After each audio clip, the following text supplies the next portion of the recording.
Hello and welcome to the old and improved diatribes from the Voice of Doom.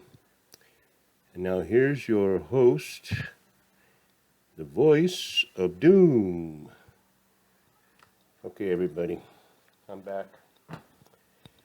And I have a little microphone that my kid gave me because I guess he saw that I'm kind of serious about this channel and now he's going to help me a little bit. So that's really cool. Made me a new logo sign, but it's a little, it reflects off the light, so I'll have to work on the color background. I'm finally going to get to what I really didn't want to do is 2020. And first, I want to do a little more cleanup stuff because 2020 is going to be a long saga, so there's no sense in trying to fit in everything and try to make it organized. I'm just going to do a few things I want to do first, and we'll just end it as we end it. All right, now, the words that I came up with, the new dictionary I'm writing, I don't like one of them, and I got to change it. I just can't do it. It's that impunicity. I can't say it. Nobody will like it. And I came up with a better word than impunicity. It's impunicity. Okay, that's so easy. Impunicity. The world is full of impunicity. And it's great because it actually covers everything. It is hypocritical, duplicitous with impunity. So duplicity with impunity and hypocritical. So you're impunicrit if you're, saturated in impunicity. Impunicity. If you're saturated. Sorry, not going to go back. Anyway, new word. Screw yous. Okay, so I got the new microphone because I hate the sound, and if I hate it and I want to throw the tapes away, then I know nobody's going to want to listen because it's annoying. And I tested this out, and it seems a little better. Eventually, I might have a studio when, my ship comes in, because if people watch this, then my ship should come in. I don't see why not. It's really, I'm pretty happy with what I'm doing. So, little preambles and setting things up. So 2020, well, you need a few more new words, really, because I couldn't find what I was looking for. Oh, I'm getting out of order again, because I was talking about the show and kind of my presentation, and I'm going to explain one thing right now. As I look at myself, I actually let a few people look at the videos, and, I'm getting that same old, I see it. It's like I don't look at the camera, and I stare off, and I look down, and then there's some good reasons for that, and I'm going to tell you those right now, because this next thing's going to be long, so I can meander and diddle-doddle and veer, because the whole 2020 was meandering and veering and going off on tangents, so I think it's appropriate. At any rate, why I don't look at the camera? Well, for one thing, I'm always shy, and I was a little boisterous but brash and kind of in your face with sarcasm when I was, first, second grade or whatever. I didn't really go to second grade, but that age. And so that's one reason, shy. And then another reason is that transgender thing I'm talking about. And I'm kind of feeling like if I look people in the eye, they might see through me, and then I'll have to kill myself. So I kind of keep my head down, low profile. The third reason is that I was stoned pretty much most of the time, from 75 on, so my eyes were red all the time, and so I didn't look people in the eye because of that. And I thought, oh, they're going to see I'm stoned. There's three good reasons. The fourth good reason is I'm pretty much thinking out loud, and when I do that, I kind of just look away or look up or look down. But I looked at the tapes and I go, yeah, it's more effective when you look at the camera once in a while, so I'm going to try to do that. So, that's the preliminary hoo-ha. Now I can get to some more words that I had to make up. This is going to pertain more to 2020. Let's see. It's a word that means, take the word comply and conform, submit to something strange, to easily adapt to something inexplicable. In other words, 2020. Easily changing behavior en masse, whatever, during or due to a strange, inexplicable occurrence. Now, I had to make up a word for that, and it's called mass paraconformity. Very simple. Para, strange, conformity, conforming, and mass, everybody. 2020 in a nutshell, but it's way more complicated than that. Just came up with that word.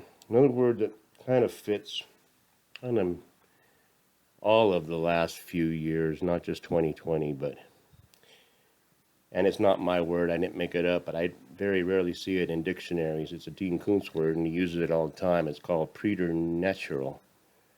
And I'm like, I have no idea what that means, but I kind of have a preternatural feeling of what it means. It's kind of like a paranormal occurrence that is kind of primordial, kind of in the primitive, instinctual level, that in that DNA that is hidden away, you know what I mean? I don't know much about that, but I know there's ancient DNA in our body, so that's kind of interesting, but I don't know anything. Preternatural is what I saw for the last 4 or 5 years. Absolute behavior that's inexplicable. I can't understand. I tried to get to the bottom of some of it, but I couldn't. But you have to kind of put a little foundation in. That's what I'm going to do for this first episode, is kind of say where we were at. And I know I'm going to give you some background. Don't you hate that? Before I tell you what stock is going to go up 10,000% tomorrow morning, let me give you some background. I hate that. My background. Well, my wife and I had nothing in common. Nothing. I mean, the only thing we had in common was our religion, and that's pretty much the reason I married her, and plus she was gorgeous. But other than that, you know, she hated my sense of humor. We didn't like the same movies. I loved to read. She hated to read. Politically, yeah, we weren't too far apart all through the thing. She never bought into that victim. She sometimes talk about kind of CRT, like white guys, and she doesn't like them. But other than that, you know, pretty much on the same level there. But no interests, nothing really in common. And we were like that for quite a while, like 27 years, something like that. You lose track of time sometimes, especially in our situation, because our wedding was really weird. But that's too much background. The main thing is we have nothing in common. And I'm going to give you a little life lesson right off the bat to start off this 2020 thing, because there's going to be a lot of life lessons, and most of them don't have anything to do with COVID. So the first life lesson is, if you see something strange in your personal life, like in your family or in society, there's usually a reason for it, and the reason isn't going to be obvious. It's not going to be apparent. So basically, I find that I was trying to analyze why people hated Trump so much. I mean, I know he has some qualities that aren't real good. I mean, everybody does, but I saw him working really hard. I really think he was, I won't gush. I mean, I like him. I thought he was doing a great job. And I'm like, why do these people hate him? I mean, they just despise this guy for no reason. It's like, you know, I never said that about Obama. I never, just like, I want to stop you at any cost. It's like, he does 8 years. It's like, okay, he does 8 years. These guys just hate Trump. I mean, it's preternatural. And I even asked my brother, I'm trying to say, you can't vote for Hillary. I'm sorry, but I got to tell you, can't do that, because she's kind of, self-serving and cynical. So I'm trying to tell him, and he's kind of just poo-pooing me because he didn't think Trump was going to win anyway. But then the last time I saw him, and Trump was president, I'm like, you're going to vote for Trump, right? I mean, he's doing a good job, and he's going, you watch too much Fox. And I'm like, no, not you too. Et tu, Brutus? And it's like, and I'm finally like, what? Give me one good reason. One good reason that he's a bad president. He didn't say because he's a racist, because that's, I mean, I hate that argument because if you listen to the guy, he's not. He's the last person to be a racist. He's all white, and he makes some stupid quips once in a while that are taken out wrong, and then that's it. You make one mistake, you're done. If you're a Republican, one mistake, you're out. Democrat, you could blow up half of Pittsburgh, and it's like, oh, it's taken out of context. But anyway, preternatural, I was really perplexed why they hated Trump so, and I really didn't think they'd shut down the world just to get rid of him. I really didn't.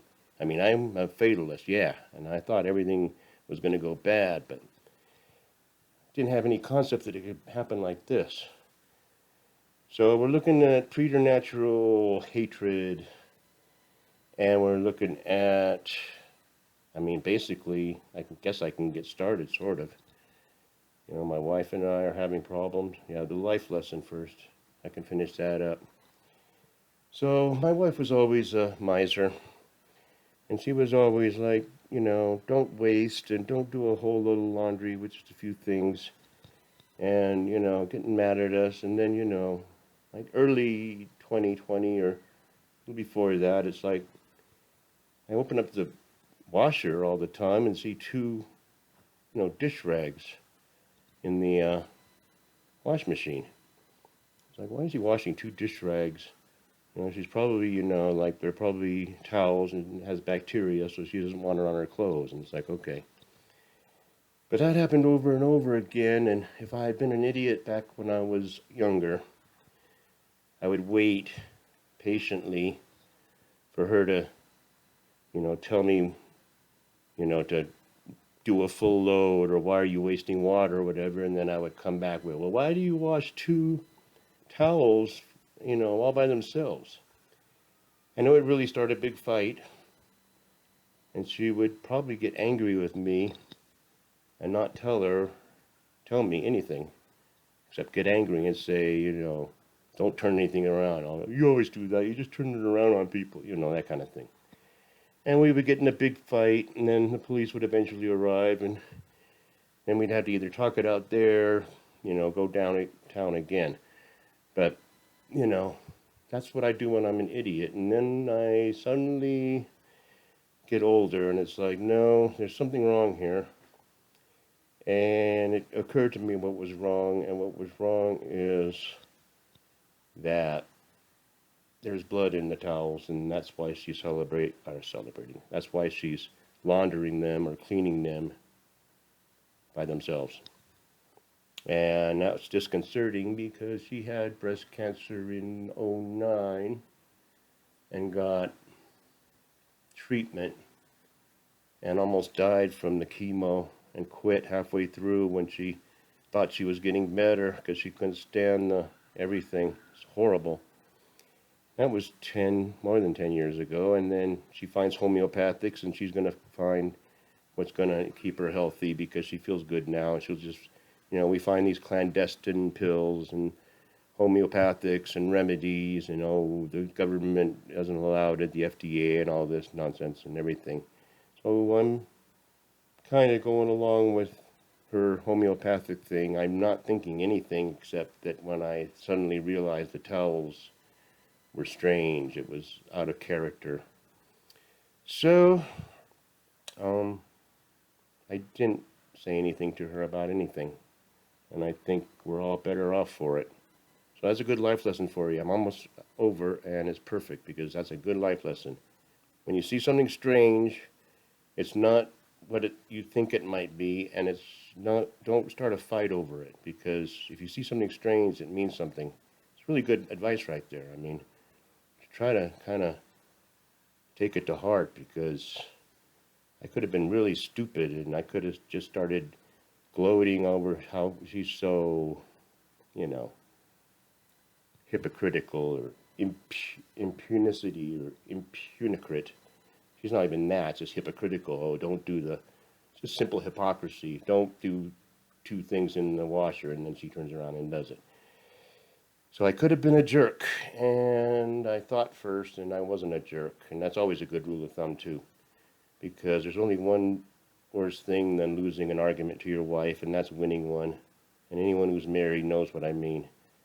So I'll leave it on that, and I'm going to go on with basically the beginning of the clampdown. And that was very interesting, and it's going to take a while to get through all that. But I think I got that basis down really good. I'm happy. So have a good night, and I'm going to do another one because I want to do this kind of straight through. Good night.